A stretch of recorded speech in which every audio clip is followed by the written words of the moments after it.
Hello, students. So, we are back again with The Merchant of Venice, Act 1, Scene 2. This is Tyrone, who would be explaining this part to you.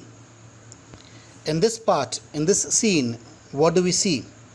The scene opens in Belmont, where Portia, the rich and beautiful heiress, resides.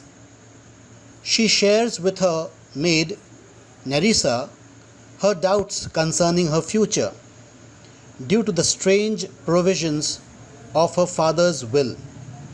According to the will, she is to be won by the suitor who chooses correctly from among the three caskets made of gold, silver, and lead.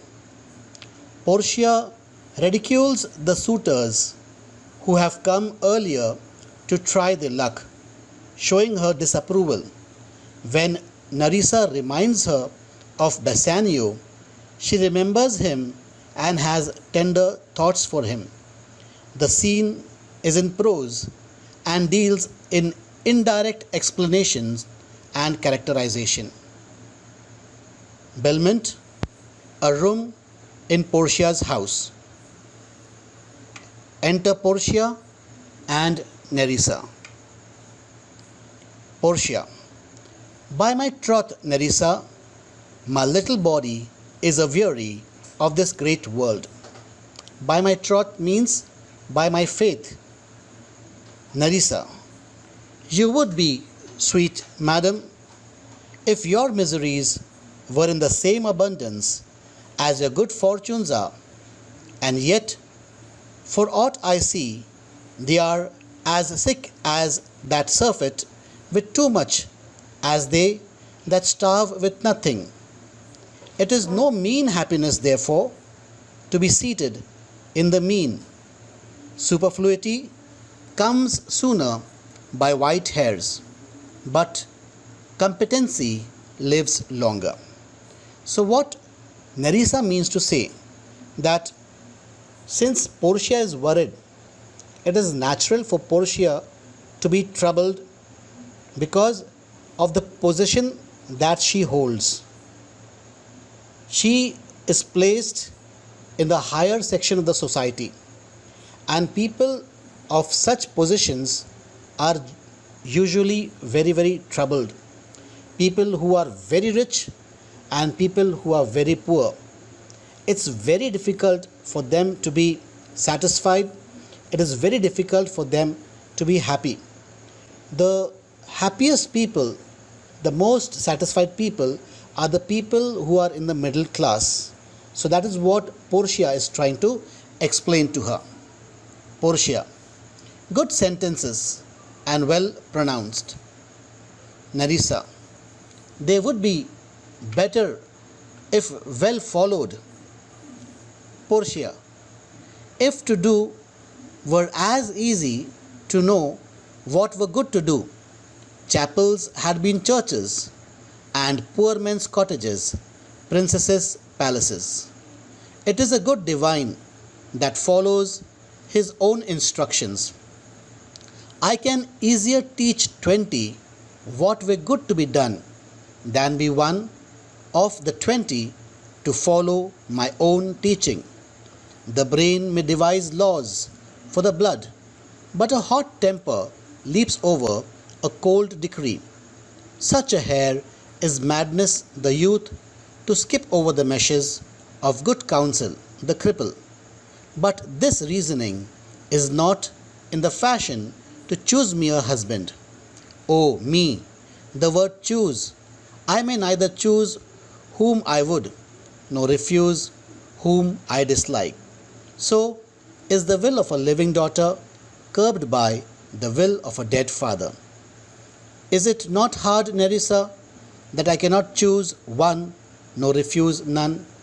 So what we are seeing here, अभी तक का जो हमने पढ़ा है कि Portia बोलती है कि मैं इस दुनिया से बहुत परेशान हो गई हूँ, और नरीसा समझाती है कि आप परेशान इसलिए हैं क्योंकि आप समाज के ऊंचे वर्ग में से एक नागरिक हो आप, और ऐसे लोग जो बहुत ऊंचे वर्ग के होते हैं या कोई बहुत ही नीचे वर्ग के लोग होते हैं, उन्हें संतुष्टि नहीं मिलती।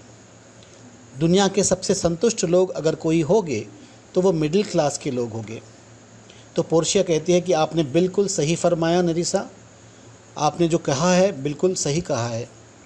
तो नरीसा कहती है अगर आपको मेरी बात अच्छी लगी है, आपको मेरी बात पटती है, तो मैं जैसा कहती हूँ आप वैसा कीजिए, आप बेफिक्र रहिए, आपको परेशान रहने की कोई ज़रूरत नहीं है। जिसका पोर्शिया जवाब देते हुए कहती है कि अगर जितना आसान कहना होता उतना ही आसान अगर करना होता तो बहुत कुछ चीज़ें ऐसी होती है जो आपको दिखाई नहीं देती। छोटे छोटे चैपल्स जो होते हैं, जो छोटे चर्चेज़, चैपल्स यानी छोटे चर्चेज़ जो होते हैं, अगर कहने और करने में कोई अंतर नहीं होता तो ये छोटे चर्च कब का चर्चेज़, चैपल जो है चर्चेज़ बन जाते हैं और गरीब इंसान के झोपड़े जो है वो महल बन जाते हैं। पोर्शिया आगे ये भी कहती है कि जो प्रचारी है, जो प्रचार करता है, जो सच्चा प्रचारी है, वह एक ऐसा इंसान है जो अपने खुद के बोले हुए वचन पर अमल करता है, जो खुद वही प्रैक्टिस करता है जो दूसरों को वो कहता है। पोर्शिया ये भी कहती है कि ऐसा बहुत आसान होता है, मैं तो 20 लोगों को सिखाऊं क्या चीज़ अच्छा है और क्या चीज़ बुरा है, लेकिन इस 20 लोगों में से मैं एक खुद अपनी शिष्य नहीं बन पाती हूँ कि मैं जो मैंने दूसरों को पाठ पढ़ाया है वह पाठ मैं खुद अपने आप उसका अमल करूँ। वो पोर्शिया कहती है कि हमारे दिमाग में ऐसे ऐसे प्लान बनते हैं, हमारे दिमाग में और हमारे खून में ये दोनों बहुत अलग हैं। दिमाग प्लान करता है लेकिन खून जो है वो तेज़ी से भागता है।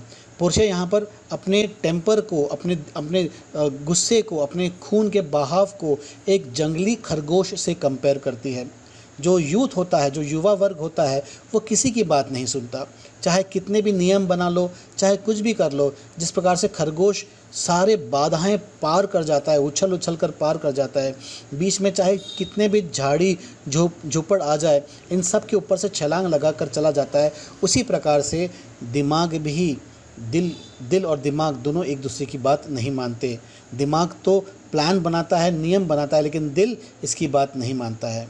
तो पोर्शिया कहती है कि जो देखो चूज़ की जब बात आती है, जब चॉइस की बात आती है, तो इससे तो मैं और परेशान हो जाती हूँ, क्योंकि ये मुझे याद दिलाता है कि मैं ना तो मैं अपने लिए कोई हस्बैंड चूज़ कर सकती हूँ और ना ही मैं किसी को रिफ्यूज़ कर सकती हूँ। तो अगर मैं इस कश्मकश में पड़ी हुई हूँ तो क्या मैं परेशान नहीं होंगी नरीसा? तो नरीसा जवाब देती है। नरीसा पोर्शिया को दिलासा देती है, पोर्शिया को कहती है, your father was ever virtuous and holy men at their death have good inspirations. Therefore, the lottery that he hath devised in these 3 chests of gold, silver, and lead, whereof who chooses his meaning chooses you, will no doubt never be chosen by any rightly but one who shall rightly love. But what warmth is there in your affection towards any of these princes that are already come? तो नरीसा Portia को दिलासा देते हुए कहती है कि आपके पिताजी एक बहुत ही सज्जन पुरुष थे, और ऐसे सज्जन पुरुष जो होते हैं, जब उनकी अंतिम घड़ी आती है, उनके अंतिम क्षण आते हैं, तो ऊपर वाला उनको इंस्पायर करता है, उनको इंस्पिरेशंस देता है, और वो जब भी कोई प्लान करते हैं, जो भी कुछ निर्णय लेते हैं, वो निर्णय कभी गलत नहीं होता। जिस प्रकार से आपके पिताजी ने लॉटरी का जो निर्णय लिया है, जो कास्केट्स के जो लॉटरी है जिसमें गोल्ड है, सिल्वर और लेड का जो कैसेट्स है, इसके बारे में अगर आपके पिता ने कोई निर्णय लिया है तो देखना वो निर्णय बिल्कुल सही निकलेगा। जो भी सही कैसेट चूज़ करेगा, मतलब जो आपको चूज़ करेगा, देखना पोर्शिया वह व्यक्ति होगा जो आपसे सच्ची में प्यार करता हो और आप भी उसे सच्ची में प्यार करते हो। फिर नरीसा पूछती है, अच्छा मुझे ये बताइए कि अभी जो राजकुमार आए हैं उनके बारे में आपका क्या ख्याल है? तो पोर्शिया जवाब देती है, I pray thee overname them and as thou namest them I will describe them and according to my description level at my affection. Portia कहती है, आप बस उनका नाम लीजिए और मैं डिस्क्राइब करूँगी, और जिस प्रकार से मैं डिस्क्राइब करूँगी आप समझ सकते हैं कि मैं उनको कितना पसंद या नापसंद करती हूँ। नरीसा बोलती है, first there is the Neapolitan prince. Portia कहती है, I that's a colt indeed, for he doth nothing but talk of his horse, and he makes it a great appropriation to his own good parts that he can shew him himself। तो Portia बोलते, अच्छा नियोपोलिटन Prince, अरे वो तो एक घोड़े का बच्चा है। उसे घोड़े का बच्चा इसलिए कहती है कि ये जो राजकुमार है वो अपने हॉर्सेस के अलावा, अपने घोड़ों के अलावा और किसी के बारे में बात नहीं करता। पोर्शिया कहती है कि अगर वो अपने घोड़े के पैरों में केवल एक नाल क्या लगा दे और वो पूरे दुनिया को जाके बताएगा कि आज मैंने अपने घोड़ों के पैरों पर नाल ठोकी है, मानो उसको एक सर्टिफिकेट चाहिए। नरीसा फिर कहती है, then is there the County Palatine. Portia जवाब देती है, he doth nothing but frown as who should say, and you will not have me choose, he hears merry tales and smiles not, I fear he will prove the weeping philosopher when he grows old, being so full of unmannerly sadness in his youth.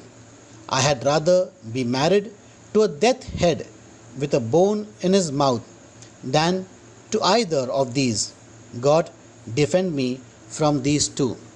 तो Portia जब नरीसा कहती है county palatine के बारे में, तो Portia उसको जवाब देती है कि ये जो है ये जो काउंटी पैलेटाइन जो आया है वो केवल फ्राउन करने के अलावा और कुछ नहीं करता, हर वक्त उदास चेहरा बनाए रहता है। उसको हम चाहे कितने भी मेरी जोक्स बताओ, कितने भी खुशी वाले जोक्स बताओ, लेकिन वह हंसता ही नहीं है। पोर्शिया इसे एक वीपिंग फ़िलोसोफ़र के साथ में कंपेयर करती है। वीपिंग फ़िलोसोफ़र एक ऐसा व्यक्ति था, उसका नाम था हेराक्लाइटस ऑफ एफेसियस। वहाँ का ये व्यक्ति था। ये दुनियादारी छोड़कर पहाड़ों में जाकर बस गया। क्यों? क्योंकि उसको लगता है कि इंसान जो है वो बहुत बड़ा बेवकूफ़ है, हर बार खुशियाँ मनाता है, तो वो इंसान से दूर कहीं जाकर बस गया। तो पोर्शिया कहती है कि ये जो काउंटी पैलेटाइन है वह भी एक ना एक दिन संन्यास ले लेगा, मुझे छोड़कर दुनिया से वनवास कर लेगा और अपने आप को अलग थलग कर देगा। तो नरीसा पूछती है, how say you by the French lord Monsieur Le Bon. तो मिसियो ल बों के बारे में पूछती है कि आप इसके बारे में क्या कहते हैं। तो पोर्शिया कहती है, God made him and therefore let him pass for a man. In truth I know it is a sin to be a mocker, but why, he hath a horse better than the Neapolitans, a better bad habit of frowning than the Count Palatine. He is every man in no man. If a throstle sings, he falls straight a capering.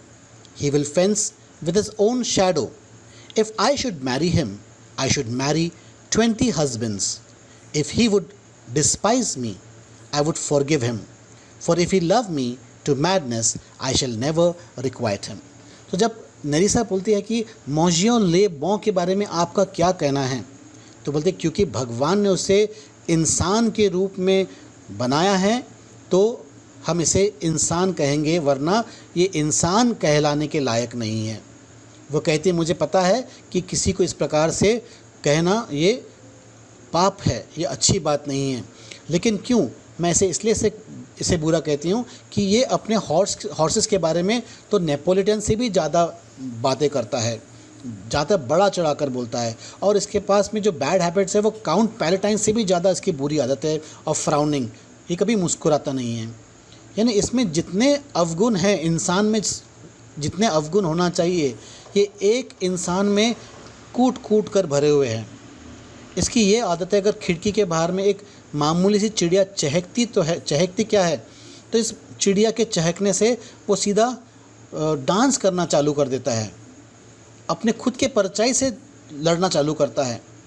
और अगर मैं इस इंसान से शादी करूंगी तो मानो मैं 20 ऐसे बुरे इंसानों के साथ में शादी कर रही हूँ। अगर वो मुझसे नफ़रत करता है तो मैं उसे माफ़ कर दूंगी, लेकिन अगर वो मुझसे बेपनाह प्यार करता है तो मैं उसका प्यार का जवाब नहीं दूंगी, मैं उसके साथ में रेसिप्रोकेट नहीं करूँगी।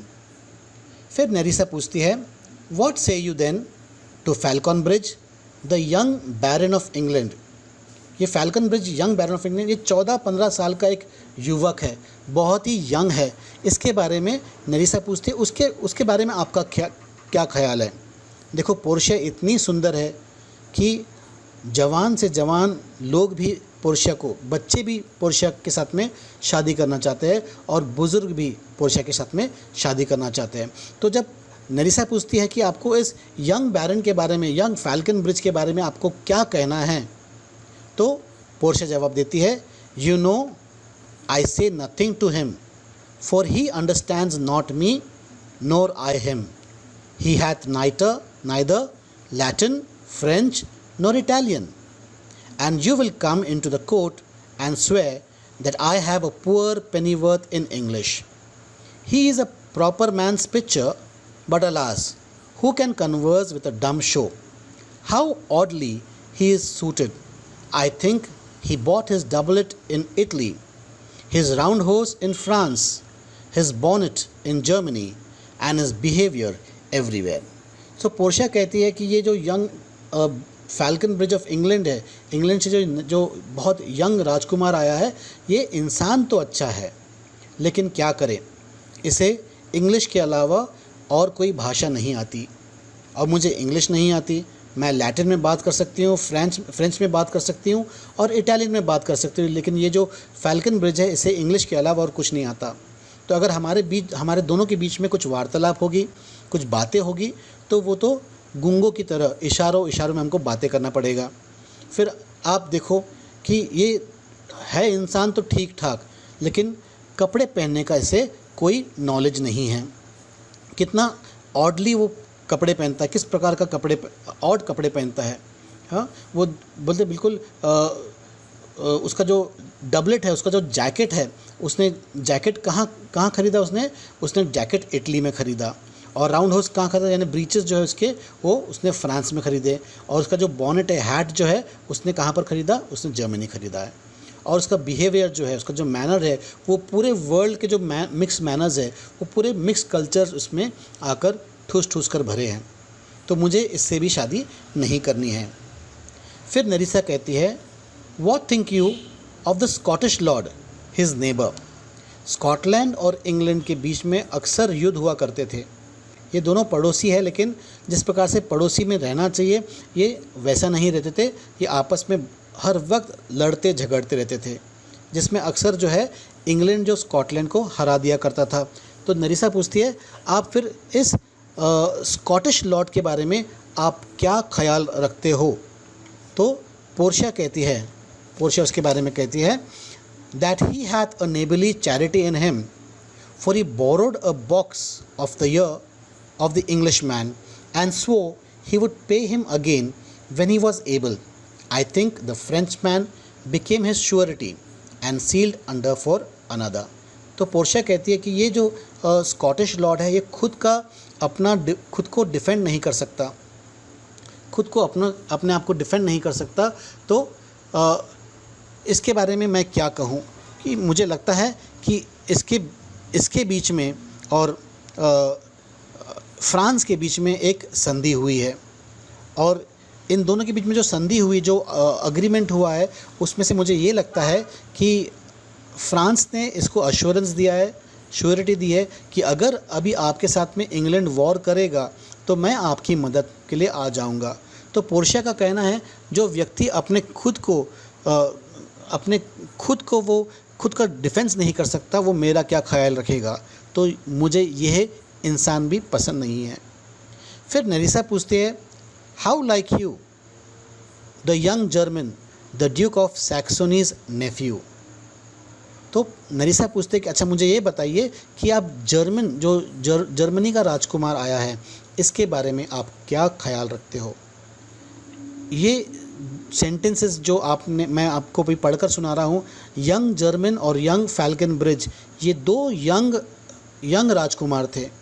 वो इतने यंग थे कि जब सर्वेंट जो सीन के आखिरी में आता है वो इन दोनों को पोर्शिया के सूटर्स में इनकी गिनती ही नहीं करता। उनको लगता है कि ये बच्चे बस सिर्फ थोड़ा सा एंटरटेनमेंट के लिए यहाँ पर आ गए, ये पोर्शिया के सूटर के लायक नहीं है।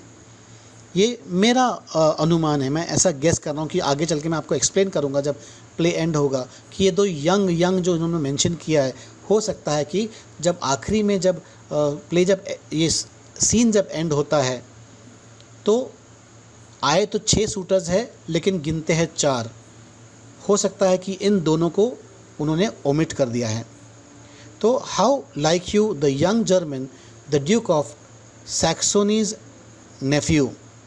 तो पोर्शिया उसको जवाब देती कहती है, very wildly in the morning when he is sober and most wildly in the afternoon when he is drunk.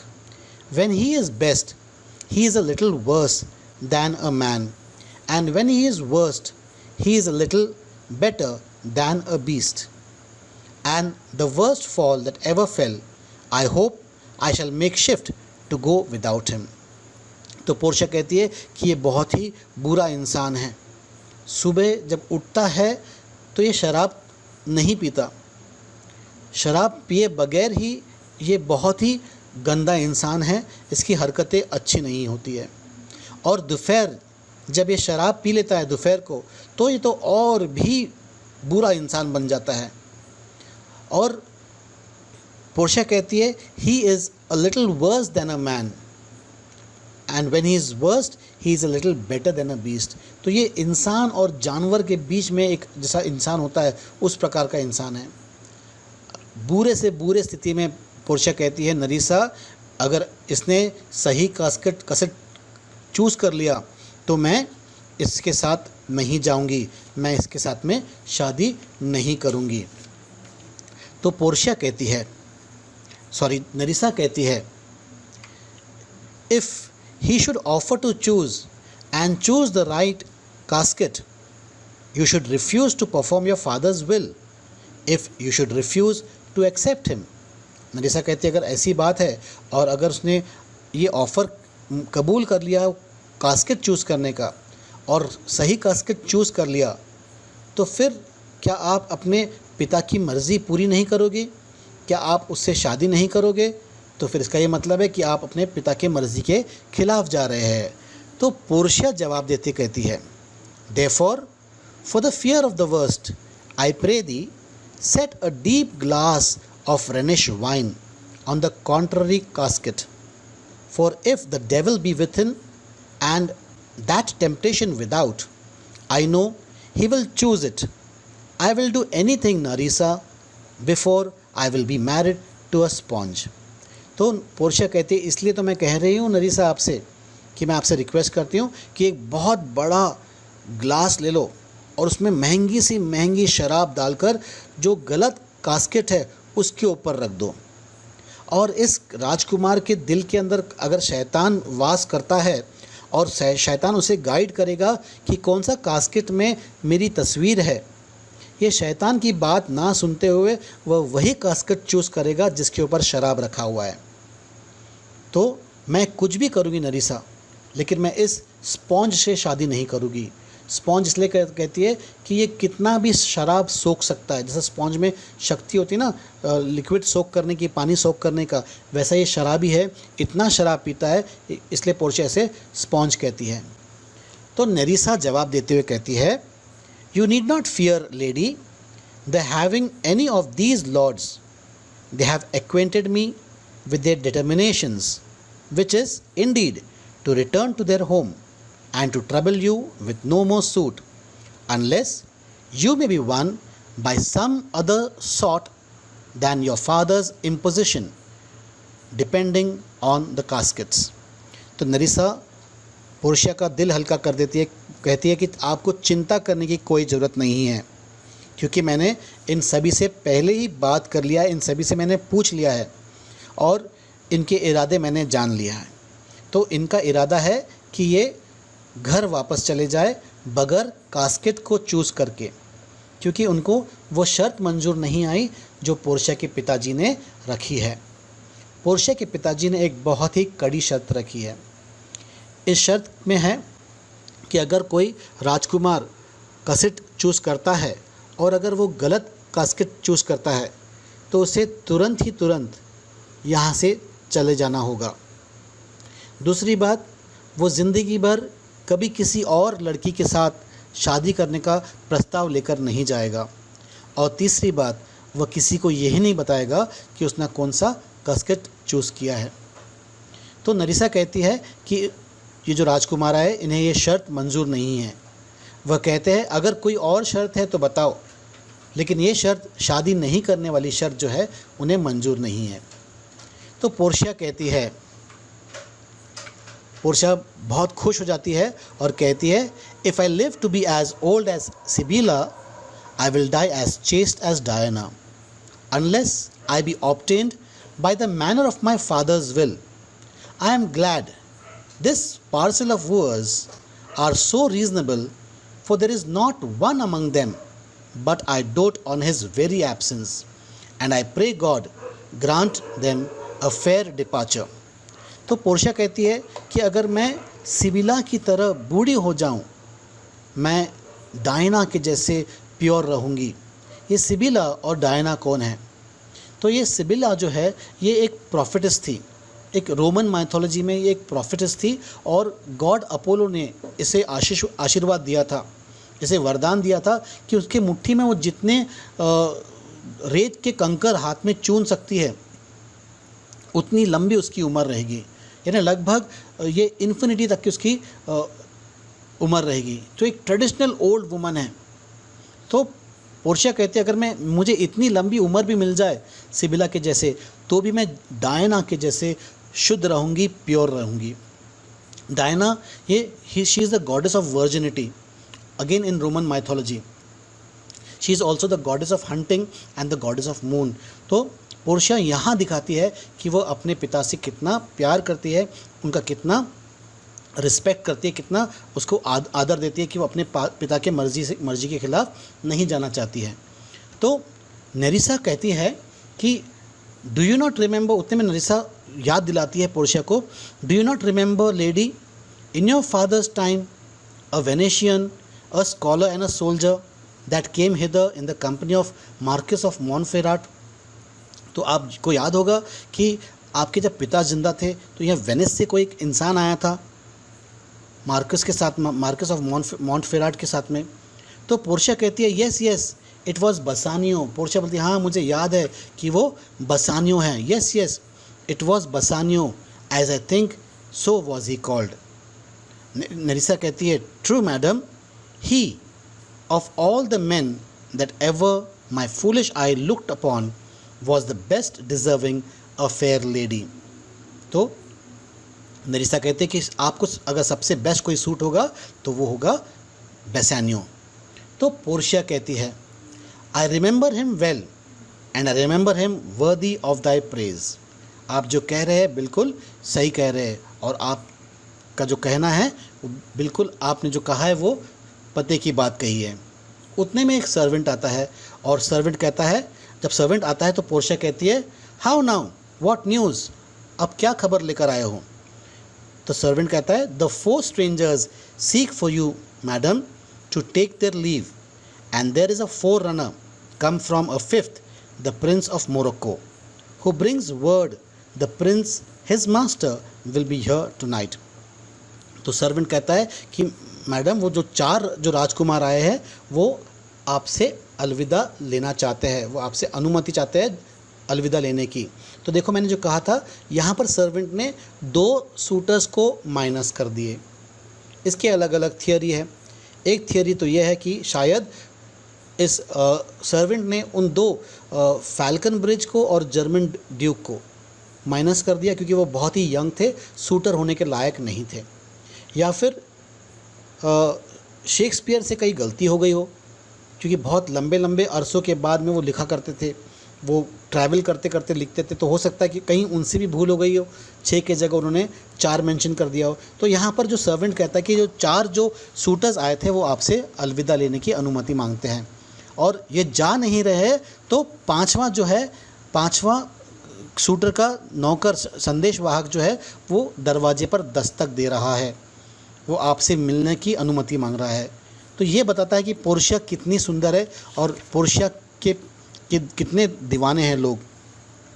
तो पोर्शिया कहती है, if I could bid the fifth welcome with so good heart as I can bid the other four farewell, I should be glad to approach. If he have the condition of a saint and the complexion of a devil, I had rather he should shrive me than wive me. Come Nerissa, Sirrah, go before, whilst we shut the gate upon one wooer, another knocks the door. तो Portia कहती है कि काश मैं इस पांचवें इंसान का उसी प्रकार से उतने ही हर्ष उल्लास से स्वागत करूं जितने हर्ष उल्लास से मैं इन चारों को अलविदा कह रही हूं। तो देखो कहती है कि अगर ये जो पांचवा जो आ रहा है, क्योंकि ये मोरक्कन प्रिंस है और मोरक्को जो ये अफ्रीका का है, तो ये सांवला है, काला इंसान है। तो पोर्शिया कहती है अगर इसका कंडीशन, भले ही दिल से ये बहुत अच्छा इंसान हो, एक संत के जैसा इंसान हो और उसका भले कॉम्प्लेक्शन शैतान की तरह हो, तो मेरा ये राय है कि वो आए यहाँ पर, प्रवचन सुनाए, अच्छी बातें सुनाए और चला जाए, मुझसे शादी ना करे। कम नरीसा बोलती है, सिरा आप आगे जाओ, सिरा मीन्स सर्वेंट, आप आगे जाओ। और जाते थे कहती है, whiles we shut the gate upon one wooer another knocks at the door. तो एक के लिए हम दरवाज़ा बंद कर रहे हैं तो देखो दूसरा यहाँ पर दस्तक देने के लिए खड़ा है। तो ये है हमारा एक्ट 1 और सीन 2 यहाँ पर ख़त्म होता है। आने वाला जो क्लिप रहेगा वो एक्ट 1 सीन 3 में बहुत जल्दी लॉन्च करूँगा। So thanks for watching act 1 scene 2 coming soon, act 1 scene 3।